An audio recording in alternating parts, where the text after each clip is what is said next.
同学们晚上好အားလုံးမင်္ဂလာညချမ်းလေးပါเนาะဒီနေ့老师တို့ကဒီ grammar ပေါ့เนาะ grammar အပိုင်းခွန်လေးရောက်လာပြီဖြစ်ပါတယ်အပိုင်းခွန်လေးကိုသူတို့ကြည့်ရအောင်ပေါ့เนาะဒီနေ့ကတော့想 plus verb ပေါ့เนาะအဲ့လိုပုံစံလေးကိုသရုပ်စာအခြေခံgrammar ပုံစံမှာတစုံတစ်ခုလုပ်ချင်တယ်ဆိုတဲ့အခါမှာသုံးပါတယ်ပေါ့เนาะသူကကျတော့想ရဲ့အဓိပ္ပာယ်ကကျတော့ချင်သည်စိတ်ရှိသည်ပေါ့နော်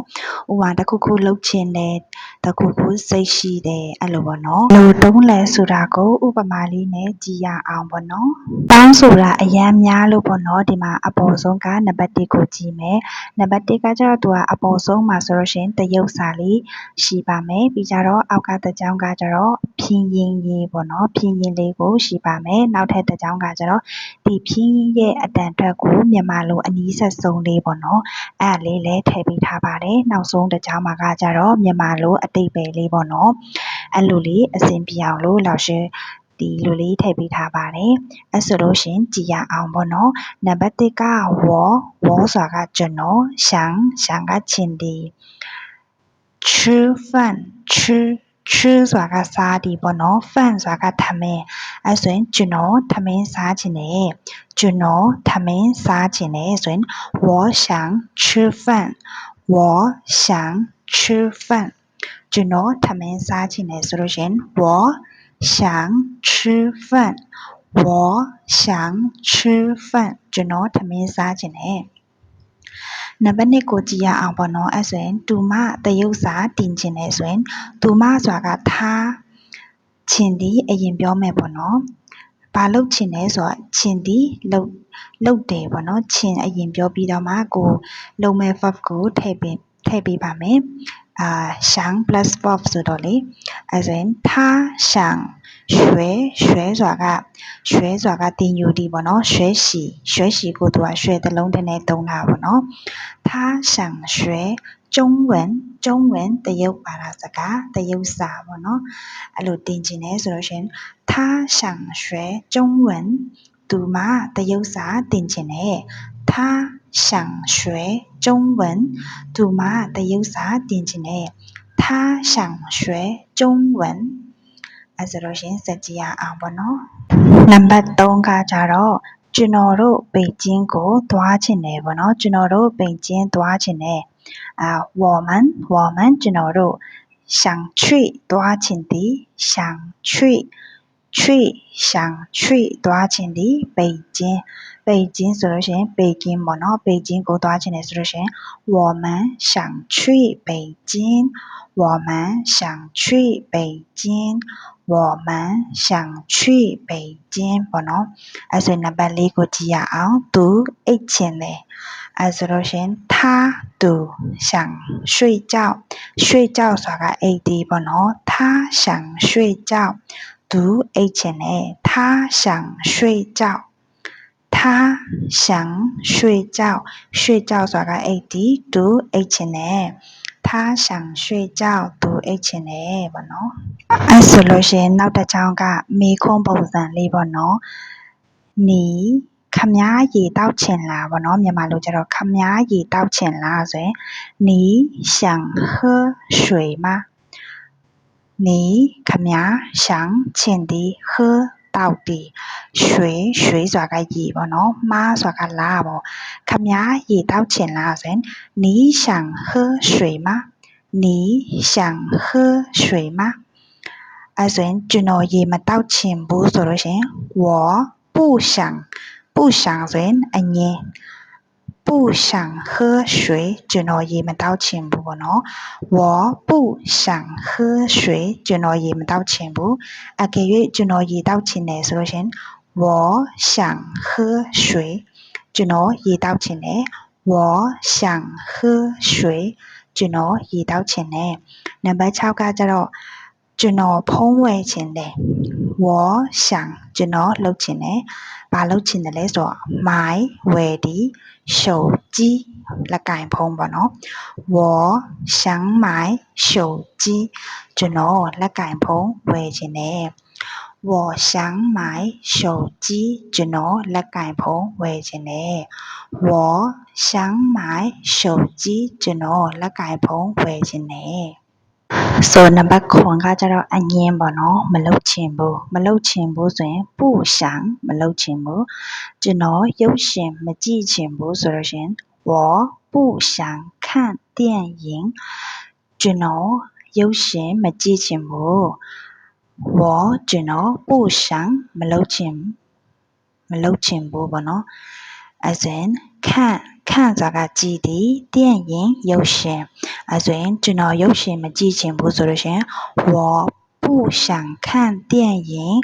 我不想看电影ကျွန်တော်不想看မကြည့်ချင်ဘူး电影ရုပ်ရှင်မကြည့်ချင်ဘူးပေါ့နော်အဲဆိုရင်နံပါတ်8ကကြတော့သူတရုပ်စာလုံးရေးချင်တယ်ဆိုလို့ရှင်他读想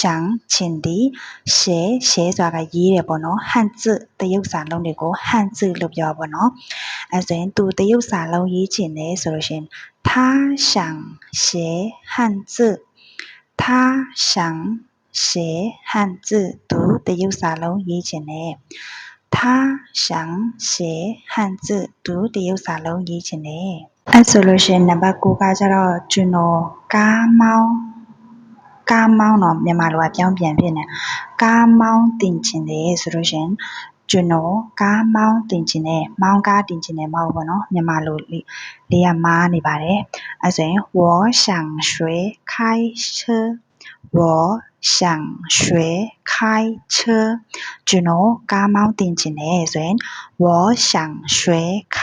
车ကျွန်တော်ကားမောင်းတင်ချင်တယ်နံပါတ်10ကကျတော့ကျွန်တော်ဆက်တဲ့အစားမစားချင်ဘူးအဲဆိုရင်မလုပ်ချင်ဘူးဆိုရင်我不想吃ဆိုတာကစားသည်辣ဆိုတာကဆက်တာကိုပြောပါနော်ဆက်တာ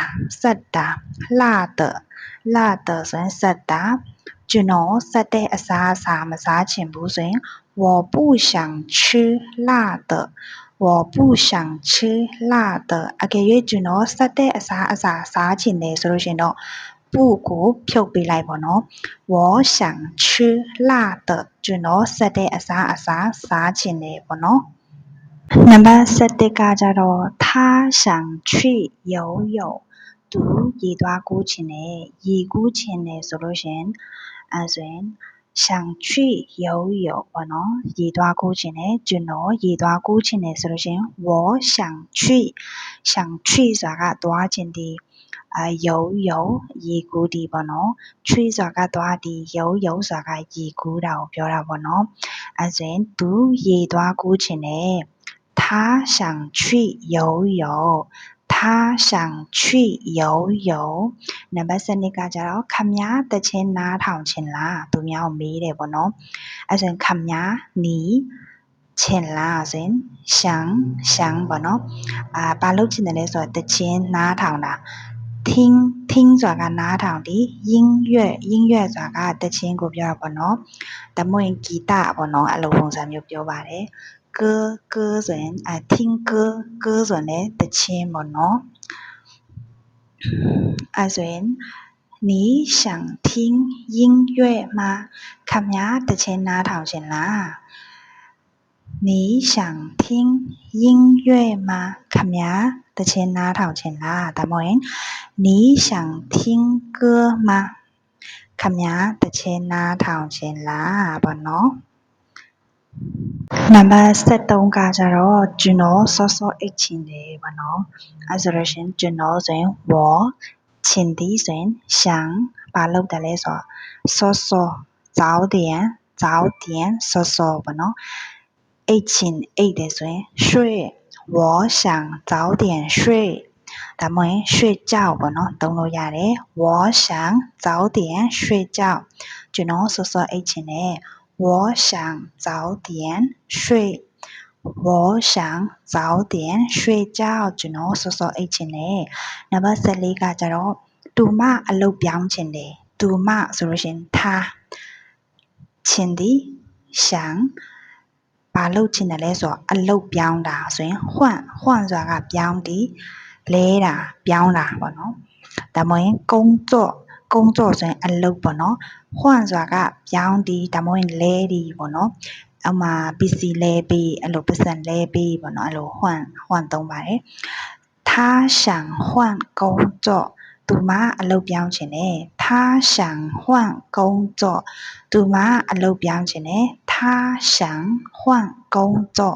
သူမအလုပ်ပြောင်းချင်တယ်နံပါတ်15ကကျတော့ခမားပါစားချင်လဲခမားပါစားချင်တယ်လဲအရန်သုံးတယ်နော်你想ခမားချင်သည်စားတယ်ဆိုရင်吃စားသည်ပါလဲဆိုရင်什么你想吃什么ခမားပါစားချင်လဲ你想吃什么ခမားပါစားချင်လဲအဲ့ဆိုရင်ကျွန်တော်ပါစားချင်လဲဆိုကျွန်တော်ထမင်းစားချင်တယ်ဆိုရင်我想吃饭ကျွန်တော်ထမင်းစားချင်တယ်ကျွန်တော်ခောက်ဆွဲစားချင်တယ်ခောက်ဆွဲဆိုရင်我想吃面条ကျွန်တော်ခောက်ဆွဲစားချင်တယ်ပေါ့နော်အဲ့ဆိုလို့ရှိရင်နံပါတ်16ကိုကြည့်ရအောင်你想去哪里ခမားဘယ်သွားချင်လဲ去ဆိုတာကသွားသည်哪里ဆိုရင်哪里ဆိုရင်ဘယ်နေရာလဲဘယ်မှာလဲဘယ်နေရာလဲပေါ့နော်哪里ဘယ်နေရာလဲ哪里ဘယ်နေရာလဲဘယ်မှာလဲပဲ那里ဆိုလို့ရှိရင်အဲ့နေရာကိုပြောရနော်နာသူကကြည့်တော့哪里အဲ့လိုလေးပြောပြရပါတယ်那里ဆိုလို့ရှိရင်ဟိုနေရာပေါ့နော်那里这里那里ဟိုနေရာဒီနေရာပေါ့နော်အဲ့ဆိုရင်ခမားဘယ်သွားချင်လဲဆိုရင်你想去哪里你想去哪里ခမားဘယ်သွားချင်လဲကျွန်တော်北京သွားချင်တယ်ဆိုရင်我想去ကိုသွားချင်တဲ့နေရာကိုထည့်လိုက်ရုံပါပဲ我想去北京我想去北京ကျွန်တော်北京သွားချင်တယ်ပေါ့နော်ဒီဗီဒီယိုကမိတ်ဆွေအတွက်တစ်စုံတရာအကျိုးရှိမယ်လို့မျှော်လင့်ပါတယ်ဒီလိုဗီဒီယိုလေးကိုအသစ်တင်တိုင်းသိရအောင်လို့ဘေးက note လေးမှာလည်းနှိပ်ထားပေးပါအောင်နော်谢谢大家再见